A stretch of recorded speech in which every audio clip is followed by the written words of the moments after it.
Hi, my name's Phil. I like talking about politics. So the Epstein Files seems to be the single biggest banana skin for Donald Trump.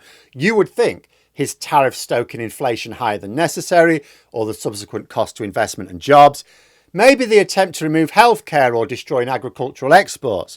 But no, the Epstein Files. And last week there was a bit of a moment that for me was a game changer. Trump's Attorney General, Pam Bondi, faced congressional questions. She was asked one question, which on the face of it should have been actually really simple for her. That she answered in the way she did strongly suggested that she knows that keeping the files under wraps is a lost cause. Let me explain. But first, for daily news and politics, please click the subscribe button to stay notified. To something else, there's been public reporting that Jeffrey Epstein showed people photos of President Trump with half-naked young women. Do you know if the FBI found those photographs in their search of Jeffrey Epstein's safe or premises or otherwise? Have you seen any such thing?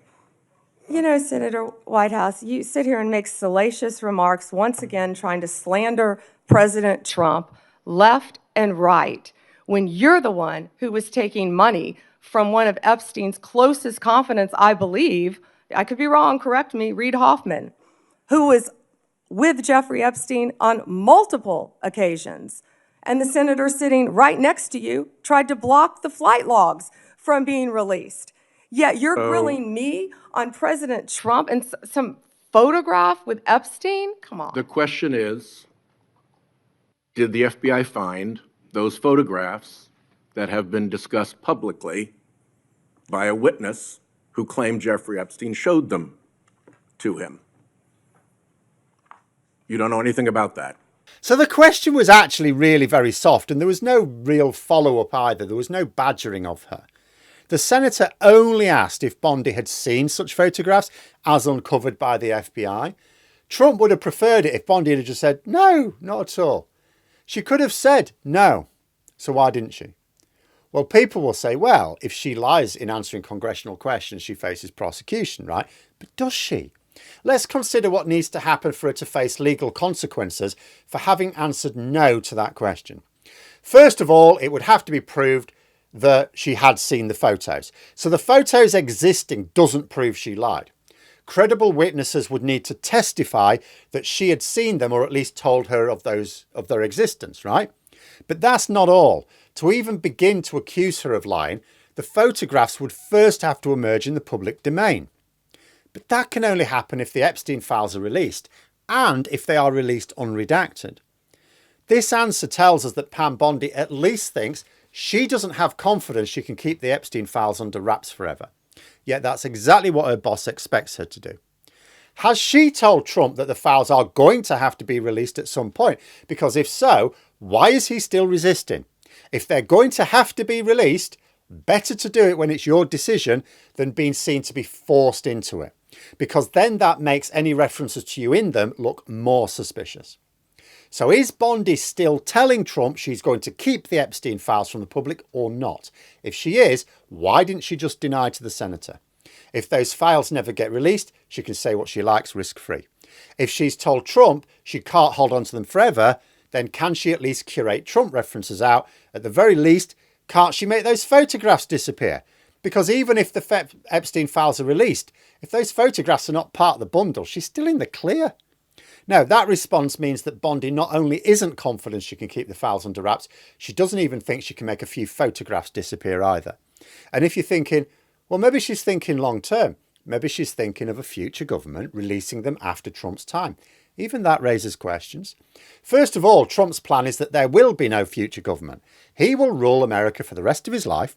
And when his life ends, even he probably realizes he's not immortal, his chosen successor will take over, in which case she's safe for life. Does she not share confidence in that vision? And if she doesn't, then why isn't she worried about the move she's already made to indict innocent people just to satisfy Trump's need for vengeance? I mean, if MAGA falls and a decent government forms in the foreseeable future, she's still open to prosecution for abuse of office, isn't she? When you consider the various reasons why Bondi would be afraid to answer the question, for me, a lot of them lead to dead ends. Like, let's say Bondi said she had not seen evidence of such photos. It's all she needed to say, by the way. because the question was a very bad question. It gave her so many ways to just say no without adding anything to it. Because the way she answered has people convinced now that the photographs do exist and she's seen them. So she denies it. To face consequences, the photographs have to surface.